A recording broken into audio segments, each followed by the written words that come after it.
তো hey guys, welcome back to my channel. আমি আছি কার্তিক, তোমার সাথে, তোমরা আছো আমার সাথে। তো গাইস কেমন আছো? আশা করি অনেক অনেক ভালো আছো। তো গাইস আজকে আবার অনেকদিন পর একটা ব্লগ দিতে চলেছি। তো ব্লগটা থাকছে আজকে, আমরা হয়তো দেখে হয়তো বুঝতে পারছো এটা করে বললাম ওকে। বলছে কি বলছে শুনতে পাইছো? তো এখান থেকে মানে এই যে মধু বাগানে আছি, আমরা কাজে এসেছি। তো এটা বন্ধ কর, অন্য পালা অন্য চালা দিয়ে এখান থেকে মানে বাড়ি যাবো। তো কীভাবে জার্নিং করছি সেটা আজকে তোমার সাথে শেয়ার করবো। বেশ দেখতে থাকো। তো ভাত খাবো, ভাত খেয়ে বেরোবো। তো ভাতের যে অবস্থা হয়েছে অনেক কিছু হয়নি, তো না খেয়ে যেতে হবে মনে হচ্ছে। দেখা যাক কী হয়। চলো গাইস, আমার খাওয়া দাওয়া কমপ্লিট। ভাইপো এখন খাচ্ছে, তো আমরা এবার বেরোবো। ভাইপো এখন থাকবে বা এখানে, আমি দুদিন ছুটি নিয়েছি তো বাড়িতে থাকবো। চলো তো গাইস, আমরা বেরিয়ে পড়েছি। তো আমরা যাচ্ছি। তো এই যে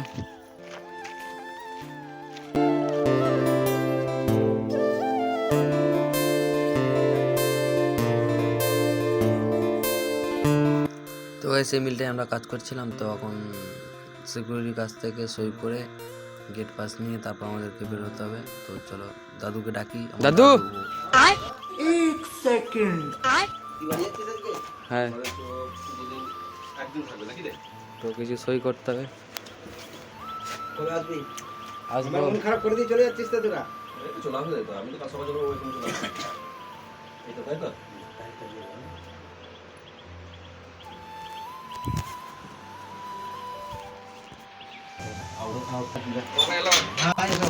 তো সই করতে হলে চলো গেট পাস।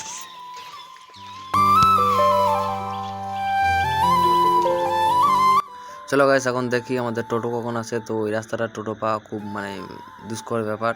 তো এখন আমরা টোটোর জন্য এখানে কিছুক্ষণ অপেক্ষা করব। তো দেখা যাক কি হয়, টোটো পাই কিনা। তো গাইস, টোটোর জন্য বেশিক্ষণ অপেক্ষা করতে হয়নি। তো টোটো মানে তাড়াতাড়ি চলে এসেছিল। আমরা টোটোতে চেপে যাচ্ছি। তো আমি মিস্ত্রি সাহেবকে বলছিলাম যে মিস্ত্রি, আমরা কি হেঁটে এই রাস্তাটা যেতে পারি না? তো মিস্ত্রি বলছে 3 কিলোমিটার রাস্তা কত দূর হাঁটবি? বলছিলাম না, যদি হেঁটে চলে যাওয়া হতো, যদি কিছুটা দূরে গিয়ে টোটো পাই। বলো না। আর গাছ, এই জমির ভিউটা দেখো, মানে কি অসাধারণ না? গ্রামের ভিউ বলে কথা। আর তো আমরা গ্রামের রাস্তা দেখতে দেখতে আমরা হাই রোড উঠে পড়লাম। তো আমাদের ব্যাকে যে রাস্তাটা যাচ্ছে দেখতে পাচ্ছ, ওইটা চুচুড়া যাচ্ছে। আর এই দিকটা হচ্ছে গিয়ে তারকেশ্বর। তো আমরা এখন ওইদিকেই যাচ্ছি। তো আমরা খানিক্ষণ পর বাস স্ট্যান্ডে আমাদেরকে নামিয়ে দিল। তো এই বাস স্ট্যান্ডের নাম মানে সিনেটের আগে, ঠিক আছে? তো এটা আমার ঠিক মনে পড়ছে না। তো কিছুক্ষণ অপেক্ষা করার পর আমাদের মানে স্টেকার, তো বাসের জন্য অপেক্ষা করছিলাম। তো বাস পাইনি, স্টেকার পেয়েছিলাম, তাই স্টেকারে চেপ করলাম।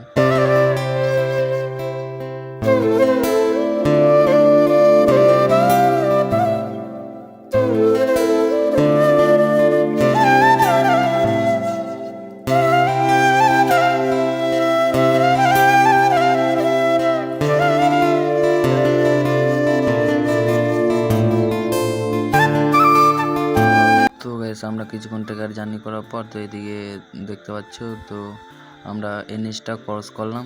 তো এদিকে যে এনএসটা আছে, তো এনএসটা ক্রস করার পর কিছুক্ষণ একটু এগিয়ে এসে আমাদেরকে ধনেখালি বাস স্ট্যান্ডে বা টেকার বাস স্ট্যান্ডে তো নামিয়ে দিল। তো ওখান থেকে 2 মিনিট হেঁটে আমরা স্টেশনে এলাম। তো স্টেশনে তো আমি টিকিট কাটতে চলে গেলাম। তো টিকিটটা কেটে দেখতে পাচ্ছি ধনেখালি। তো আমার জন্য আমি একটা কেটেছি। তো আমাদের যে আমার সাথে ছিল, ও মানে বলছিল কি টিকিট কাটা আছে, তো আমার জন্য কেটে নিলাম। তো আমি এখন স্টেশনের দিকে উঠছি। তো এদিকটা যে এসছো হয়তো চিনতে পারবে বা চিনো। তো এদিকটা এরকমই। তো ওইদিকে রাস্তা আছে ওঠার জন্য, মানে ফ্লাইওভার করা আছে ওঠার জন্য। তো আমি ওই দিকটা যাইনি, তো এদিক দিয়ে চলে এলাম। তো স্টেশনে আমি উঠে পড়লাম। তো দেখো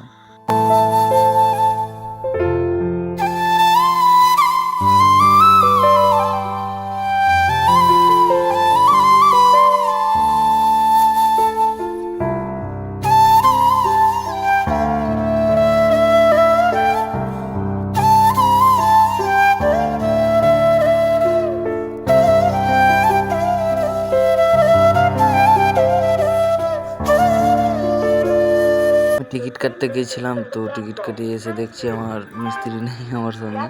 তো ওকে খুঁজছিলাম। তো ও বললো যে আমি 2 নম্বর প্ল্যাটফর্মের দিকে আছি, সামনে দিয়ে চলে যাচ্ছে। ওই যে দেখতে পাচ্ছি ওখানে বসে আছে। তো ওর কাছে এলাম, দিয়ে মানে আমাদের ট্রেন 2:40 ছিল। তো আমরা ওই ট্রেনটা মিস করেছি, তো তার জন্য আমাদেরকে শাস্তি পেতে হয়েছে 1 ঘন্টা। তো 1 ঘন্টা ধরে বসেছিলাম, তো ভালো লাগছিল না কিছু, তো ওই জন্য মানে এদিক ওদিক করছিলাম। তো কার কার মানে কোথাও গেলে বা কোথাও জার্নি করলে তো এরকম অবস্থা কার হয় একটু কমেন্টে জানাবে। আর এদিকে আমরা 2 নম্বর প্ল্যাটফর্ম বসেছিলাম, আমাদের ট্রেন আসবে 3 নম্বরে, তো আমরা ওদিক থেকে উঠে এদিকে চলে এলাম। তো দেখি এখন ট্রেন কখন আসে। তো আমাদের ট্রেনের যে টাইমটা ছিল 3টে, 3:30 সময় ট্রেনটা ছিল, তো 3:30 জায়গায় 4টেই ট্রেনটা ঢুকলো। তো দেখো ট্রেনের অবস্থা, দেখো ট্রেনের মানে অবস্থা প্রচণ্ড খারাপ, ভিজে গিয়ে অবস্থা, তো প্রচণ্ড ভিড়। তো যেহেতু হাওড়া থেকে আসছে আর এটা আমরা কট লাইনে আসছি বা কট লাইনে যাচ্ছি, তো দেখো ট্রেনের অবস্থাটা মানে প্রচুর পরিমাণে ভিড়। তো আমাদের ট্রেন ছেড়ে দিল। তো এখন আমি এদিকে কট লাইনে মানে ধন্যখালি এইদিকে পাল্লা রোড হয়ে এদিকে যাবে কট লাইন, মানে বর্ধমান থেকে যে কট লাইন বা মেল লাইন যেটা আছে, তো আমরা কট লাইনে আসছি। তো এদিকে দেখো গাইস ট্রেন থেকে কিন্তু এই ভিউটা মানে অসাধারণ লাগে, আমার তো সেই লাগে, তোমাদের কি লাগে আমি জানি না, তো আমার তো হেভি লাগে। তো দেখো কিছুক্ষণ জার্নি করার পর এদিকে এদিকটাও ভিউটা মানে সেই লাগছে, তো তার জন্য একটু তোমাদের সাথে শেয়ার করলাম। তো দেখো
বাস স্ট্যান্ডের বাস ছাড়া যেখানটা আগে যেখানে বাস ছিল সেখান থেকে যাবো।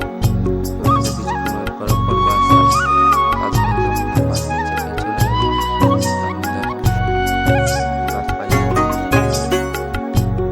তো গাইস ওখানে তো বাস তো পেলাম না অনেকক্ষণ বসে থাকার পর। তো এখানে আমাদের একটা দাদা ভাইপো ওরাও বাড়ি আসছে। তো এখানে হয়েছে গিয়ে আমি যে ট্রেনটায় বাড়ি আসছি ওরাও ওই ট্রেনটাতেই আসছিল, তো তখন জানা হয়নি। তো আমাকে একটা ভাইপো ফোন করে বললো যে ওরাও বাড়ি আসছে।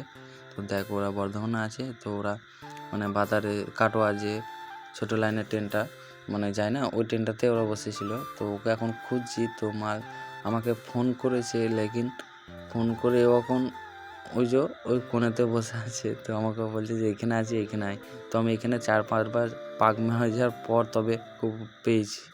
তো মানে সিট ছাড়বে না কোনো মতে, তো ওই জন্য ওখান থেকে বেরোচ্ছিল না। তো আমাদের এখানেও আধা ঘন্টা প্রায় বসে থাকতে হয়েছিল ট্রেনেতে। তো আমি তো বসে থাকার ছেলে না, তো ওই জন্য হেঁটে চলে বেড়াচ্ছিলাম। তো বর্ধমান থেকে ট্রেনটা ছেড়ে দিল। তো দেখতে পাচ্ছ, তো বর্ধমান থেকে বেরিয়ে পড়লো ট্রেনটা। তো মোটামুটি ভালোই সন্ধ্যা লেগে গেছিলো, তো কিছু দেখতে পাওয়া যাচ্ছে না। তো এখন কি করা যাবে। তো আমরা এখানেও স্টেশনগুলো ক্রস করার পর আমরা ভাতারে নেমে পড়লাম। তো ভাতারে এখন আসবো, তোমাকে ভাই নিতে আসবে। তো এখন ভাই ওখানে দাঁড়িয়ে আছে, মানে দাঁড়িয়ে আছে বলতে কি স্টেশনে এখানে দাঁড়িয়ে আছে। তো কিছু কেনাকাটা করব তারপরে চলে যাব। তো এখন দেখা যাক কী হয়। তো এই যে দেখছো আমাদের ভাতার বলে কি কিছু খারাপ মাইন্ডে নিও না, তো এটা একটা স্টেশনের বা গ্রামের নাম, বুঝতেই পারছো। তো যারা চেনো তারা অতটা মানে কিছু মনে হবে না, যারা চেনো না তাদের একটু কেমন কেমন লাগবে। তো এই যে দেখতে পাচ্ছ আমার ভাই চলে এসছে, আর আসতে না আসতে টোটো ছেড়েও দিয়েছে। তো চলো এখন যাওয়া যাক। তো আমরা মানে মোটামুটি ভালোই সন্ধ্যা হয়ে গেছে, প্রায় 7টার কাছাকাছি বেজে গিয়েছিল। তো এখন যাওয়া যাক। তো এই যে দেখছো এখন টোটো সব পুরো খালি, আমি একাই আছি আর ভাই আছে। তো এই তো গাইস অবশেষে বাড়ি পৌঁছালাম। তো বাড়ি এসে একটু মানে প্রচণ্ড টায়ার্ড হয়ে আছি। তো ব্লগটা আমি এখানে শেষ করছি। আর ভালো লাগলে লাইক কমেন্ট শেয়ার যা যা করতে হয় করে দিও। দেখা যাচ্ছে নেক্সট কোনো এপিসোডে। ততক্ষণের জন্য বাই, টাটা, লাভ ইউ সো মাচ।